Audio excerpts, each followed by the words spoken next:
Coincidence or orchestration?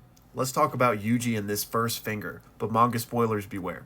Alright, so this video is inspired by Kinsey's question, who wants to know if I think Kenjaku put the second finger at Yuji's high school. Basically, is Kenjaku responsible for Yuji having eaten that first finger? And I think absolutely yes. And for anybody that's confused by the second in quotation marks here, Kinsey is referring to the fact that yes, Yuji eats the first finger in that moment at the school, but it's actually the second finger that he would have technically had, considering he was born with one sealed inside of him. So again, absolutely, I think Kenny had everything to do with this, because as we'll come to find out, he's been orchestrating everything with Yuji's life, right? Including having literally given birth to him. So I don't think the finger consumption would have been mere coincidence. I absolutely think this was all a part of Kenjaku's timetable.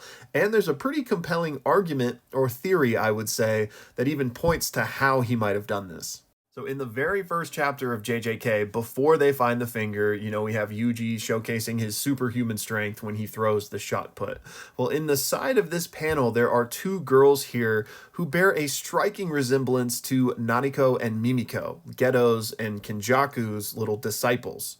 Here is a zoom in and a little comparison for you guys to see. And yes, it's not exact, but considering this was the first chapter, the art style would have evolved. Plus, if this was supposed to be a kind of hidden reveal that you weren't supposed to immediately notice, Gege might have intentionally drawn them in slightly different clothes, but generally light hair, dark clothes, light clothes, they could easily be those two, in my opinion. And not only could these two have placed the finger at the school, but they also might have manipulated the events that led to Yuji getting it. Because we know Nanako's curse technique has something to do with this cell phone. We see her use it against Jogo to protect the two of them, and then she tries to use it against Sukuna, but fails. So we've never gotten an explanation of exactly how this works, but it seems to be able to manipulate events or manipulate reality to some extent.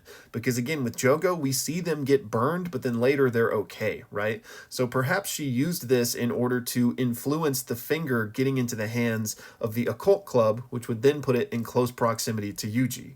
I mean, come on, even the height differential checks out. And again, we know Kenjaku has been meticulously planning this for over 1,000 years. Yuji eating that first finger when he did was no coincidence. So did it have to be these two doing it this way? No, but there is at least some evidence and it makes sense. So until proven otherwise, it's my personal headcanon, but whatever the case may be, absolutely Kenjaku had a hand in this.